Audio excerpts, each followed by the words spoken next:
बिस्मिल्लाहिर्रहमानिर्रहीम। अस्सलाम वालेकुम। मनान शरफ आपके शो में खुशामदीद कहता है। हुकूमत ने सुप्रीम कोर्ट में सदारती रेफरेंस दायर कर ही दिया है। अच्छा, सदारती रेफरेंस दायर तो हुआ है, इसका असल मकसद अब तक तो पता चल गया होगा कि सदारती रेफरेंस जो है सिर्फ एक आइन की तशरीह के लिए किया है कि 63A की तशरीह सुप्रीम कोर्ट से मिले। अच्छा, कानून बनाना तो पार्लियामेंट का काम है, सेनेट का काम है, लेकिन कानून की तशरीह जो है, उस आइन की जो आइन बनाया जाता है उसकी तशरीह जो है उस कानून की, वो हमेशा सुप्रीम कोर्ट ही करती है। कि आया कि अब सबसे बड़ी बात है कि 63A की तशरीह है क्या। अच्छा, इसमें जो सवालात आ रहे हैं, इसमें सबसे पहले तो ये है ना कि क्या जो भी मतलब ज़मीर फरोश होगा, जो अपनी पार्टी के नाम पे तो वोट लेगा, जिस तरह इस टाइम एक इशू चल रहा है कि तकरीबन 12 से 14 बंदे जो हैं उन्होंने पीटीआई के टिकट के ऊपर तो अवाम से वोट लिया, उसके बाद वो स्लिप हो गए, उन्होंने अपना ज़मीर फरोख्त कर दिया। अब ज़मीर फरोश क्या वोट डाल सकेगा? एक सवाल। क्या अगर वो वोट डालता है तो उसकी नाअहली ताहयात होगी कि लिमिटेड टाइम के लिए होगी? दो सवाल। अगर वो वोट डालेगा, क्या वो वोट अकाउंट भी होगा कि नहीं होगा? ये तीन सवाल। पहले बॉल था हुकूमत की कोर्ट में, उससे पहले था फिर अपोजिशन की कोर्ट में चला गया। अच्छा, अपोजिशन के पास जब बॉल आया तो उनकी तो गिनती पूरी है, अपोजिशन तो एक किस्म की बिल्कुल जीती हुई है। अगर देखा जाए कि आप लोग इस चीज़ को जजमेंट कर भी लें कि आया कि उन्होंने जब बंदे ही पूरे कर लिए, देखें एक अपने बंदे बाकी जो है गवर्नमेंट के तोड़ लिए, उनके तो पूरे हो गए। जब एक मतलब बंदे ही पूरे हो गए, इसका मतलब है अदम एतमाद कामयाब हो गई। लेकिन उससे पहले कि कुछ होता, गवर्नमेंट ने एक ऐसा तीर खेला है, ऐसा पत्ता खेला है जो बड़ा ही ज़बरदस्त है, और उसके लिए वो सुप्रीम कोर्ट में चले गए कि हमें 63A की डेफिनेशन चाहिए उस चीज़ की कि आया कि हमारे साथ जो हमारे ज़मीर फरोश साथी हैं उनका क्या बनेगा, उनकी असल हम उन पे एक्शन कैसे ले सकते हैं। अब देखें, जब एक बंदा ज़मीर फरोश है, अपनी वोट बेच दी, हालांकि जो पीटीआई के आए हैं वो पीटीआई के नाम के ऊपर इमरान खान के नाम पे, उन्होंने इमरान खान के नाम पे ही उन्हें वोट मिला है। और इसके अलावा अगर कोई नून लीग में आता है तो फिर नून लीग के नाम से उन्हें वोट मिलता है। मतलब नवाज शरीफ की वोट है, पीटीआई में इमरान खान की वोट है, इसके अलावा पीपल्स पार्टी के अंदर जो है वो भुट्टो की वोट है, जुल्फ़िकार अली भुट्टो साहब की वोट है, और मौलाना फजलुर रहमान साहब की जमात के अंदर उनकी वोट है। ये किसी भी एक कारकुन की वोट नहीं है। अगर कारकुन वैसे अपने ज़ाती तौर पे आज़ाद खड़ा हो, वो जीत जाए, वो एक अलग सब्जेक्ट है। लेकिन अगर ज़ाती तौर पे तो बड़ी हद है, कोई बंदा अगर 20 या 30 हज़ार वोट लेता है, लेकिन जब वो किसी भी पार्टी की टिकट लेता है तो अगर उसे लाख वोट बढ़ती है तो इसका मतलब बाकी सारी वोट जो है वो तो पार्टी को पड़ी है, उसके हेड को पड़ी है, जो भी उसका हेड होगा उसके मुताबिक। उन्होंने ये कहा है कि सुप्रीम कोर्ट की रूलिंग के मुताबिक, यानी कि स्पीकर की रूलिंग अदालत के दायरा इख्तियार में ही नहीं आती, क्योंकि इस टाइम के ऊपर कौमी असम्बली के जो स्पीकर है असद कैसर, उन्होंने इजलास बुलाया है। अब वो इजलास जो है वो बेसिक तो 21 तारीख को अपोजिशन के मुताबिक होना चाहिए था, लेकिन देखें अब वो इजलास बुलाया उन्होंने, अगर तो इसका मतलब है कि वो इजलास 21 तारीख के बाद बुलाया गया है। अपोजिशन कहती है कि असूली तौर पे 14 दिन पूरे हो जाते थे, 21 तारीख को ही इजलास होना चाहिए था, लेकिन इजलास नहीं बुलाया उन्होंने। जनाब आइन से गद्दारी की है, तो लिहाजा आर्टिकल 6 लगना चाहिए, लेकिन बहरहाल वो सुप्रीम कोर्ट ने फारग कर दिया। एक तो ये। दूसरे नंबर के ऊपर देखें, उनके पास उन्होंने सवालों के जवाब मांगे हैं। अगर तो सुप्रीम कोर्ट का फैसला हुकूमत के, यानी कि जो हुकूमत सोच रही है, अगर वैसे आ गया तो फिर तो समझे अदम एतमाद का मकसद ही ख़त्म हो गया, फिर तो अदम एतमाद फ़ौरन ही उड़ गई। लेकिन अगर रूलिंग कुछ और तरह की आती है तो फिर अपोजिशन स्ट्रांग हो जाएगी। लेकिन इसमें एक सवाल बड़ा अहम है, फॉर एग्जाम्पल के ज़मीर फरोश के ऊपर ज़्यादा सख्ती नहीं है या कोई ऐसी चीज़ नहीं, फिर इसका मतलब है कि ज़मीर फरोश आम तरह पे फिर तो जब भी कोई गवर्नमेंट बनेगी उसके बंदों को उसके ज़मीर फरोश ढूंढे जाएंगे, उन्हें ख़रीदा जाएगा। कोई भी ताकतवर हल्का जो है वो उसे ख़रीद लेगा और उसके बाद हुकूमत गिरा देगा, फिर दूसरा आएगा, उसकी हुकूमत गिर जाएगी। ये तमाशा हमेशा चलता रहेगा। ये तमाशे कैसे लगने हैं, ये इन फ्यूचर लगता ही रहेगा। बहरहाल ये बड़ा ख़तरनाक अमल है इस टाइम के ऊपर। 63A ये बहुत बड़ी एक यानी कि फ़ैसले के लिए सुप्रीम कोर्ट में गया है। आज तक देखें, इलेक्शन कमीशन के मुताबिक जो भी ज़मीर फरोश है वो नाहल नहीं है।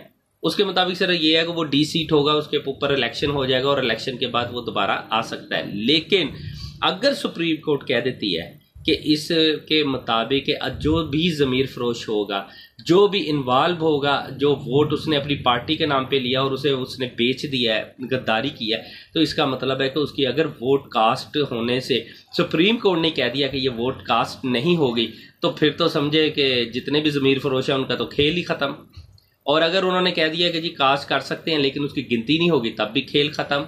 और अगर उन्होंने कह दिया कि वोट डालने वाला ताहयात नाअहल होएगा, सुप्रीम कोर्ट की अगर ये रूलिंग आ गई, तब भी खेल खत्म। लेकिन अगर इससे ज़रा हटके कोई फैसला आता है तो उसके ऊपर फिर सोचा जाएगा कि आया कि इन फ्यूचर फिर गेम किसके हाथ में आई है। बहरहाल ये एक बहुत अहम मसलन केस है जो इस टाइम सुप्रीम कोर्ट में है। अब सुप्रीम कोर्ट के क्या फैसला आता है तो वो अब वक्त आने पे पता चल जाएगा इंशाअल्लाह ताला कि क्या फैसला आता है। बहरहाल ये है कि जब सुप्रीम कोर्ट के अंदर ये केस आज सदारती रेफरेंस दायर हुआ था, तो तब उस टाइम शहबाज शरीफ, बिलावल भुट्टो और मौलाना फजल रहमान साहब और अपने कारकुनान के साथ अपने साथियों समेत वहाँ यानी कि आए थे और अब वो सुप्रीम कोर्ट इमारत में आए थे अज़हार यकजहती के लिए, दिखाने के लिए कि जी हम लोग जो हैं बाकायदा सब लोग इकट्ठे हैं। बिलावल भुट्टो का एक बयान आया जिसके मुताबिक उसने ये कहा था, ये बड़ा एक बचकाना बयान आ गया फिर दोबारा, यानी कि अगर एक बचकाना बयान ख़त्म होता है तो बिलावल भुट्टो का दूसरा बचकाना बयान आ जाता है। अब ये भी देखे पूरी कौम सुन रही होती है। देखो बिलावल भुट्टो एक पार्टी का चेयरमैन है, ये कोई गामा माजा बंदा नहीं है, ये कोई पकोड़े समोसे सेल करने वाला बंदा नहीं है। आखिर ये एक चेयरमैन है पार्टी का और उसका कहना क्या है ये मैं आपको बताता हूँ। ये चीज़ देखें, जब बिलावल भुट्टो का इतना बचकाना बयान है, एक तो देखें सारी दुनिया जानती है कि पाकिस्तान ने अभी तक तालिबान को कबूल ही नहीं किया, मतलब अभी माना नहीं है, तालिबान की हुकूमत को माना नहीं है, लेकिन जब मानेंगे तब की बात है। लेकिन अफगानिस्तान में रहने वाले लोगों के साथ तो पाकिस्तान को कोई एतराज़ नहीं है। अफगानिस्तान में जो भी रह रहे हैं उन बेचारों का तो कोई कसूर नहीं है कि उनके ऊपर हुकूमत करने वाले तालिबान है या कोई भी है, वो तो खुद बड़ी मुश्किल में फंसे हुए हैं। आज अगर पाकिस्तान OIC उनके साथ नहीं खड़ा होगा, उनकी इमदाद नहीं करेगा, उन अवाम के साथ, अफगानियों के साथ हेल्प नहीं करेगा, उनकी मदद नहीं होगी, तो फिर तो ये बहुत बड़ा यानी कि ब्लंडर हो जाएगा, ये बहुत बड़ा जुल्म हो जाएगा। OIC का इजलास, आपको एक और चीज़ बताता चलूँ कि OIC का इजलास जब जुल्फ़िकार अली भुट्टो ने भी किया था, तब भी OIC के इजलास के अंदर ये पाकिस्तान के लिए नहीं था, बल्कि अरब और इसराइल की आपस के जो तनाज़ा था, उनकी जंग थी, उस हवाले से OIC का इजलास हुआ था। सेकंड नंबर पे जो अब OIC का इजलास हो रहा है, ये अफगानिस्तान के लोगों के लिए हो रहा है, उनकी इमदाद के लिए हो रहा है, ताकि उन पे जो मुश्किल हालात हैं वो ख़त्म हो सकें। बहरहाल बिलावल भुट्टो को ये इस तरह के बचकाना मतलब उनके बयान नहीं देने चाहिए, ये बहुत ख़तरनाक है। ये मुल्क को एक बहुत यानी कि इंसल्ट कराने वाली बात होती है कि इस तरह के जब बयान आते हैं ना, किसी लीडर के बयान आते हैं तो बहुत बड़ी इंसल्ट हो जाती है। लेकिन समझ से बाहर है बिलावल भुट्टो किसके कहने के ऊपर इस तरह के बयान दे रहे हैं, ये किसे खुश कर रहे हैं। ये तो एक बहरहाल उन्हें सोचना चाहिए कि उनकी खुशी के लिए ऐसा बयान नहीं देना चाहिए जिससे पाकिस्तान की इंसल्ट हो सके। पाकिस्तान के सूबा बलूचिस्तान की हुकूमत और बैरिक गोल्ड कारपोरेशन के दरमियान सोने चांदी को खोजने का एक मुआहदा तय हुआ है। ये बैनुल अक़वामी कंपनी है जो इस टाइम के ऊपर पाकिस्तान में वापस आई है और ये कैनेडियन कंपनी है, इसने आके मुआहदा किया है। अच्छा, इस मुआहदे से अब ये कंपनी जो है, ये बलूचिस्तान का जो इलाका है चागी, उसके एक छोटा सा शहर है रैकोडिक, उसके अंदर ये अपनी खोज का सिलसिला शुरू करेंगे। यहाँ बहुत बड़े वसी पैमाने के ऊपर बहुत बड़े यानी कि वसी ज़खायर मौजूद हैं कि जिसके अंदर सोना है, चांदी है, तांबा है, ये इतने बड़े ज़खायर हैं। अब इन ज़खायर को ढूंढने के लिए पाकिस्तान के पास कोई ऐसी मशीनरी नहीं है, कोई ऐसे वसाइल भी नहीं है कि पाकिस्तान ज़ाती तौर पे अगर चाहता तो इन्हें ढूंढ लेता। ये 1978 के अंदर पता चला था पाकिस्तान को कि ये ज़खायर पाकिस्तान के पास मौजूद है और इस इलाके के अंदर है, पाकिस्तान इससे अरबों डॉलर कमा सकता है। लेकिन बदकिस्मती के पाकिस्तान के पास इतने वसाइल नहीं है कि इसे ढूंढ सकता, तलाश कर सकता। इसके लिए हमें हमेशा बैरूनी कंपनियों की ज़रूरत पड़ती है जो आएँ और आके अरबों डॉलर इसके ऊपर खर्च करें। इस टाइम के ऊपर भी जो ज़खायर को ढूंढने के लिए जो इस टाइम इन्वेस्टमेंट करेगी ये कंपनी, ये 10 अरब डॉलर की इन्वेस्टमेंट करेगी। अच्छा, इससे पहले जो एक एग्रीमेंट हुआ था और उसके बाद ये एग्रीमेंट ख़त्म हो गया था। खैर, उसके बाद एक केस चल पड़ा पाकिस्तान के, उसको उस पर केस लड़ने पे सिर्फ 7 अरब रुपया खर्च हुआ। जबकि पाकिस्तान को 11 अरब डॉलर का मतलब जुर्माना होता था। इससे भी अब पाकिस्तान बच जाएगा। इसके अलावा 10 अरब डॉलर की इन्वेस्टमेंट आएगी।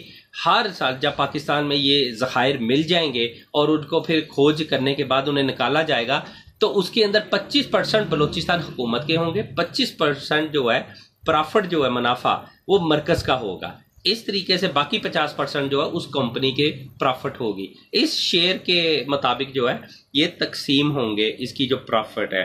अच्छा, एक चीज और है, पाकिस्तान को ये इस तरह के जो केस लड़ने के बाद जिसके पास 7 अरब रुपया पाकिस्तानी खर्च हुआ है, आप अंदाजा लगाएं कि 10 साल पाकिस्तान ने केस भी लड़ा है। 2019 के अंदर फिर इमरान खान की हुकूमत जब आई है तो इन्होंने इस केस को अपना खुद लुक आफ्टर करना शुरू किया और आखिरकार वो कामयाब हो गए। दोबारा कंपनी को मना लिया और कंपनी जो है एक कंपनी नहीं वो आ गई और उसने आके मुआहदा कर लिया, मुआहदा कामयाब हो गया। ये बहुत बड़ी अचीवमेंट है पाकिस्तान के लिए।